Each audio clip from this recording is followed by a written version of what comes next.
Bihar land survey, Bihar जमीन सर्वे पूरे बिहार में चालू हो गया है और स्वघोषणा जमा करने के बाद सभी रैयतों का जमीन का मापी होना है।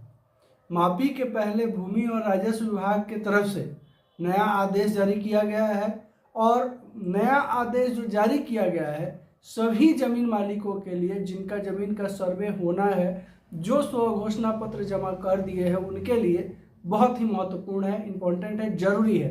तो आप सभी इस नए आदेश को जरूर देखें क्योंकि आप सभी का जमीन जायदाद का मामला है और क्या कुछ नए आदेश में कहा गया है पूरा विस्तार से इस वीडियो में आप सभी को बताने वाले हैं। नमस्कार, आप देख रहे हैं बिहार वाले और हम हैं राज पांडे।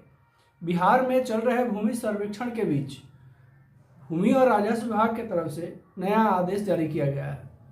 इस आदेश के तहत कहा गया है कि जमीन मापी के समय अगर आप स्वघोषणा जमा कर दिए हैं, राजस्व अधिकारी आपके जमीन का भौतिक सत्यापन करके अगर चले गए हैं या अगर भौतिक सत्यापन नहीं भी अभी तक हुआ है तो आपको भौतिक सत्यापन के समय जमीन पर रहना बेहद आवश्यक होगा। हालांकि बीच में पहले भूमि और राजस्व विभाग की तरफ से आदेश आया था कि अगर आप नापी के समय या भौतिक सत्यापन के समय, सर्वे के समय नहीं उपलब्ध रहते हैं तो अपने किसी प्रतिनिधि को आप जो है वहाँ खड़ा कर सकते हैं अपने ज़मीन पे, ताकि वो आपका रकबा, एरिया, नक्शा बता सके और ज़मीन का सर्वे कर दिया जाएगा।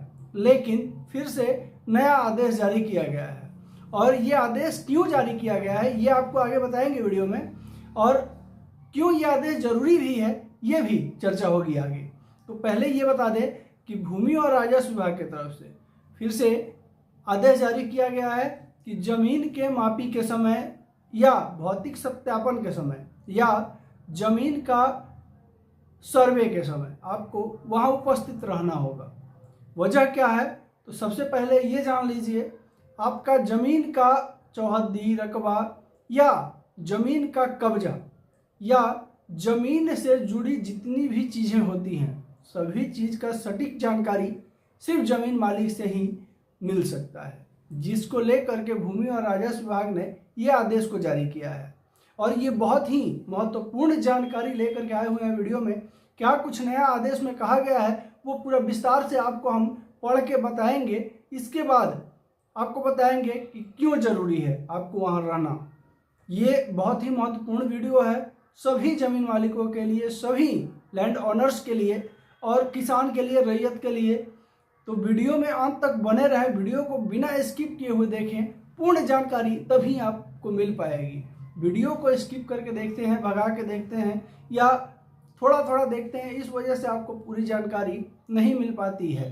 तो वीडियो में अंत तक बने रहे, स्किप किए बिना देखें, वीडियो को बिना भगाए हुए देखें और साथ ही साथ वीडियो को सबसे पहले लाइक कर दें। आप लोग लाइक बहुत कम करते हैं। वीडियो में 5000, 10,000, 20,000 लोग देखते हैं लेकिन मात्र 400, 500, 600 लाइक आता है। तो आप लोगों से निवेदन है कि वीडियो को लाइक जरूर करें, वीडियो को फटाफट से पहले लाइक कर दें, फिर आपको सूचना हम पढ़ के बताते हैं। तो वीडियो को लाइक कर दीजिए, अभी तक लाइक नहीं किया लाइक कर दीजिए प्लीज़। अब देखिए, जमीन को लेकर के जो नए नियम जारी किए गए हैं उसमें यह कहा गया है कि जब जमीन का प्लॉट की मापी की जाएगी या नक्शे का प्लॉट का अलग अलग किया जाएगा उस दौरान जमीन मालिक को वहाँ उपस्थित रहना बहुत ही जरूरी है। बिहार में एक बार फिर से भूमि सर्वेक्षण का काम शुरू होने वाला है और इस बार नए नियम के साथ जमीनों का सर्वे किया जाएगा। भूमि सर्वेक्षण में लगातार कई शिकायतें मिल रही थी। इस सर्वेक्षण के दौरान लोगों को बार बार सर्वेक्षण कार्यालय के चक्कर लगाने पड़े थे। इसके साथ ही और भी कई तरह के परेशानियों का सामना करना पड़ा था। इसे लेकर विभाग के द्वारा नियमों में बड़े बदलाव किए गए हैं। अब सर्वेक्षण के दौरान रैयतों को जमीन पर मौजूद रहना होगा। अगर कोई रैयत सर्वे के दौरान उपस्थित न हो सके तब ऐसी स्थिति में उसका भी सर्वे किया जाएगा। इसके लिए परेशान होने की जरूरत नहीं है। भौतिक सत्यापन वो खेसरा बंटवारा के समय जमीन मालिक की अनुपस्थिति रहने के बावजूद भी उसका काम हो सकता है। हालांकि इसके लिए काफ़ी सावधानी बरतनी होगी। ये भी भूमि और राजस्व विभाग की तरफ से कहा गया है। इसलिए कि देखिए पिछला बार जो स्टेज 1 का जब सर्वे हुआ था उस समय काफ़ी सारा विवाद सामने आया था, और उस विवाद को देखते हुए स्टेज 2 का जब सर्वे चालू हुआ है तो इसमें भूमि और राजस्व विभाग काफ़ी सतर्क है।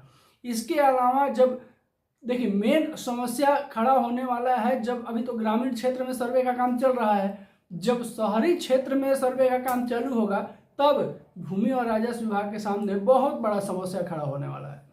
हालांकि जो भी लेटेस्ट अपडेट होता है, जो भी ताज़ा खबर होती है, जो नई आदेश जारी की जाती है, वो अपने चैनल पर निरंतर लगातार हम लाते रहते हैं।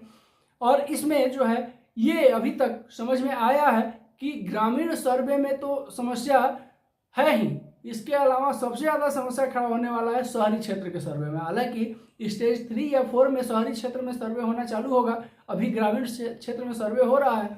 और इस सर्वे के दौरान भूमि और राजस्व विभाग के सामने नई नई परेशानियां लगातार सामने खड़ी हो जा रही हैं, जिसको देखते हुए भूमि और राजस्व विभाग ने लगातार कुछ न कुछ आदेश जारी करते हुए जो है लोगों को सूचनाएं पहुंचाई है। अब आगे जो है ये आदेश दिया गया कि अब जो है जमीन मालिक को, रैयत को सर्वे के समय, मापी के समय या जमीन का भौतिक सत्यापन के समय आपको उपस्थित रहना होगा। हालांकि ये भी कहा गया है कि अगर नहीं उपस्थित रहिएगा तो कोई बहुत बड़ा परेशानी नहीं है, लेकिन कहीं ना कहीं गड़बड़ हो सकता है, कहीं ना कहीं फिर से आपके लिए एक नई परेशानी खड़ी हो सकती है। इसलिए आपको स्वयं वहाँ रहना बेहद ज़रूरी है, ताकि फिर से जो है किसी तरह की परेशानी सामने नहीं आए। अब और क्या कहा गया, देखिए नए नियम, जमीन मालिक की उपस्थिति को लेकर क्या है नया नियम, ये भी कहा गया है। दरअसल जमीन सर्वेक्षण को लेकर जो नए नियम जारी किए गए हैं, इसमें कहा गया है कि जब जमीन का प्लॉट की मापी की जाएगी या नक्शे पर प्लॉट को अलग अलग किया जाएगा, उस दौरान जमीन मालिक को वहाँ रहना जरूरी होगा। जमीन की मापी की जिम्मेदारी रैयतों को निर्धारित की गई है। स्वयं स्वघोषणा के बाद अमीन जमीन का मापी करने और मालिक को वहाँ खड़े होकर दखल कब्जा का जानकारी देनी होगी। इसके बाद ही सही खतियान बनने में मदद मिलेगी। लेकिन अगर कोई रैयत उस तिथि को वहाँ उपलब्ध नहीं हो सकता है, तब भी उसका जमीन का सर्वे किया जाएगा। इसके लिए उसे किसी भरोसेमंद या किसी अधिकृत प्रतिनिधि को उपलब्ध कराना होगा, जो सर्वे के कर्मियों को जमीन की पहचान करा सके। इसको लेकर के अपने दखल कब्जे और उससे संबंधित अन्य जानकारी सर्वेक्षण पदाधिकारियों को दे सके। आप वैसे आदमी को खड़ा कर सकते हैं जो आपका जो है बहुत ही करीबी प्रतिनिधि हो, आपका विश्वास पात्र हो, जिस पे आप पूरा विश्वास करते हो, जिसको आपके ज़मीन के बारे में, आपके दखल कब्जे के बारे में, आपके कागजातों के बारे में संपूर्ण जानकारी हो। अगर वैसे प्रतिनिधि को आप खड़ा करते हैं तो शायद ज़्यादा परेशानी का सामना आपको नहीं करना पड़ेगा। लेकिन अगर आप आधा अधूरा ज्ञान वाले आदमी को, अपने प्रतिनिधि को अगर खड़ा कर देंगे सर्वे के दौरान, तो फिर आपके लिए एक और नया मुश्किल खड़ा हो जाएगा। और सर्वे होने के बाद फिर से उसको जो है आपत्ति देना पड़ेगा, फिर सुधार करवाना पड़ेगा, बहुत तरह की चक्करें लग जाएंगी। तो सभी दर्शकों से निवेदन है कि अगर आपका सर्वे अभी होना बाकी है तो इस नए निर्देश के तहत आपको स्वयं जमीन पे सर्वे के दौरान किसी भी हाल में रहना जरूरी है। अगर आप स्वयं जमीन पर रहेंगे तो आप अपने जमीन के बारे में, आप अपने बारे में, अपने जो है खाता खसरा खतियान, प्लॉट के बारे में, कब्जा के बारे में, रकबा के बारे में, एरिया के बारे में, सभी कुछ लगभग अच्छे से आपको जानकारी होगी और आप जो है अमीन को, सर्वेयर को सारी जानकारी जो है उपलब्ध करा सकते हैं। लेकिन अगर आप किसी प्रतिनिधि को खड़ा कर देते हैं तो फिर वैसे समय में अगर कोई पेपर की मांग होती है या किसी तरह का कोई पूछताछ होता है तो फिर आपको परेशानी खड़ी होगी।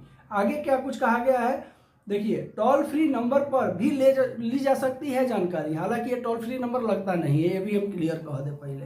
हालांकि भूमि और राजस्व विभाग के आदेश में ये लिखा हुआ है, वहीं आपको हम पढ़ के बता रहे हैं। हालांकि इसका हम पहले भी कई बार जो है प्रैक्टिकल कर चुके हैं, कैमरा के सामने, आप लोगों के सामने वीडियो भी लाए हुए हैं। नंबर फिर से वही भूमि और राजस्व विभाग की तरफ से जारी किया गया है, ये नंबर लगता नहीं है। हालांकि अभी एक बार ट्राई कर लीजिएगा, हम दे देंगे यहाँ पे। ये भूमि और राजस्व विभाग का टोल फ्री नंबर है, दिया हुआ है। टोल फ्री नंबर पर भी जानकारी ले सकते हैं। इसके साथ ही वैसे रैयत जो अपने प्रतिनिधि को वहां नहीं भेज सकते हैं, वो अपनी पहचान किसी भी व्यक्ति के सर्वे के दौरान वहां खड़ा कर सकते हैं। हालांकि इस दौरान इस बात का ख्याल रखा जाता है कि रैयत की मौजूदगी, जमीन की पहचान को लेकर उसका दखल कब्जे की जानकारी सही मिले।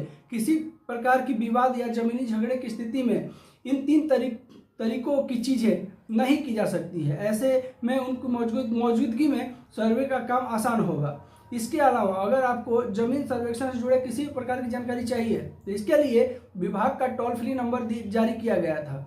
अगर आप 1800 34 56 215 पर संपर्क कर भी आप अपने सवाल से जुड़े जवाबों का आंसर पा सकते हैं। ऐसे में अगर सभी जमीन मालिक और आपके जमीन के सर्वे होने वाला है तो आप इन चीज़ों को अच्छी तरह से जान लें।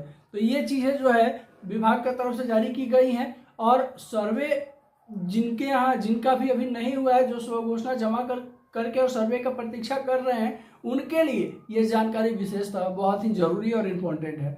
और एक बात देखिए, सर्वे के दौरान प्रथम चरण में काफ़ी समस्याएं निकल के सामने आई थी, रैयत भी काफ़ी परेशान थे और सुधार के लिए जो है काफ़ी मगजमारी काफ़ी माथामारी हुआ था और सुधार अभी तक नहीं हो पाया है। तो अब जो है दूसरे चरण के सर्वे में जिनका भी सर्वे होना है उनको थोड़ा सा सावधान रहने की ज़रूरत है, इसलिए कि सर्वे के दौरान अगर किसी तरह की गलती अमीन के द्वारा या सर्वेयर के द्वारा या आपके द्वारा हो जाती है कागजातों में या सर्वे में, तो फिर आपके लिए एक नई मुसीबत खड़ी होगी। फिर से जो है फालतू के पैसे की बर्बादी होगी, समय की बर्बादी होगी सुधार करवाने के लिए। तो आप सभी जो है ज़्यादा से ज़्यादा कोशिश करें कि जिस समय सर्वे का समय आपको दिया जाए उस समय आप स्वयं वहाँ मौजूद रहें। हालांकि बहुत सारे लोगों के मन में प्रश्न ये भी होगा कि सर्वे कब होगा, कब अमीन आएंगे, हमको कैसे पता चलेगा। तो आपको हम बता दें कि सर्वे जब भी आपके यहाँ होगा, द्वितीय चरण में या तृतीय चरण में जब भी आपका सर्वे का काम चालू किया जाएगा आपके यहाँ, आपका जब सर्वे होना रहेगा तो सबसे पहले जो है भौतिक सत्यापन के लिए राजस्व कर्मी आपके जमीन पर जाएंगे। आपके प्रपत्र 1 के हिसाब से आपके जो स्वघोषणा पत्र आप जमा किए हैं उस हिसाब से जो है आपको आपके ज़मीन पर राजस्व कर्मी जाएंगे और आपका प्लॉट का ज़मीन का भौतिक सत्यापन करेंगे। ज़मीन का जो है इर्द गिर्द वालों से पूछताछ करेंगे, आपसे कुछ कागजात की मांग कर सकते हैं। अगर आपके पास कागजात उपलब्ध नहीं होंगे तो फिर इर्द गिर्द वाले चौहद्दी वाले से पूछताछ कर सकते हैं या करेंगे कि किसकी ज़मीन है, कब से इनका कब्जा है, क्या इनकी खानदानी ज़मीन है, इस तरह का पूछताछ होगा। 15 तरह के कॉलम का पेपर उनके पास रहेगा, वो 15 तरह के कॉलम को भरेंगे, आपसे पूछताछ करके, इर्द गिर्द वाले से पूछताछ करके, आस पड़ोस वाले से पूछताछ करके, और वो 15 तरह के कॉलम को भर करके और जो आपके ज़मीन पर सब सर्वेयर और अमीन जाने वाले होंगे उनको वो उपलब्ध कराएंगे और उस 15 तरह के कॉलम फॉर्म के आधार पर आपका ज़मीन का सर्वे किया जाएगा। और वहाँ उसके बावजूद भी बहुत सारी चीज़ें अमीन के द्वारा, कानूनगो के द्वारा और सर्वेयर के द्वारा आपसे पूछताछ की जाएगी, तो इसलिए आपको स्वयं को रहना बेहद ज़रूरी है। आशा करते हैं कि सर्वे से जुड़ा अहम जानकारी आपको इस वीडियो से जरूर मिली होगी। फिर भी अगर आपके मन में कोई प्रश्न है, कोई क्वेश्चन है, कोई दुविधा है तो बेझिझक आप कमेंट बॉक्स में टाइप कर सकते हैं, पूछ सकते हैं। और बिहार वाले सिर्फ और सिर्फ आप लोगों की आवाज़ है, आम जनता की आवाज़ है, रैयतों की आवाज़ है, बिहार वासियों की आवाज़ है। तो बिहार वाले को सपोर्ट करें, अपने आवाज़ को और ज़्यादा बुलंद करें। साथ ही साथ चैनल पर अगर नए हैं तो चैनल को सब्सक्राइब करना बिल्कुल नहीं भूलें। अगर ऑलरेडी हमारे चैनल को बिहार वाले को सब्सक्राइब किए हुए हैं तो कोटि कोटि धन्यवाद, आभार आपका बिहार वाले से जुड़ने के लिए। वीडियो को ज़्यादा से ज़्यादा शेयर करें ताकि आपकी आवाज़, बिहार वाले आपकी आवाज़ है और वीडियो को जितना ज़्यादा शेयर करेंगे आपकी आवाज़ उतनी ज़्यादा फैलेगी। नमस्कार, जय हिंद।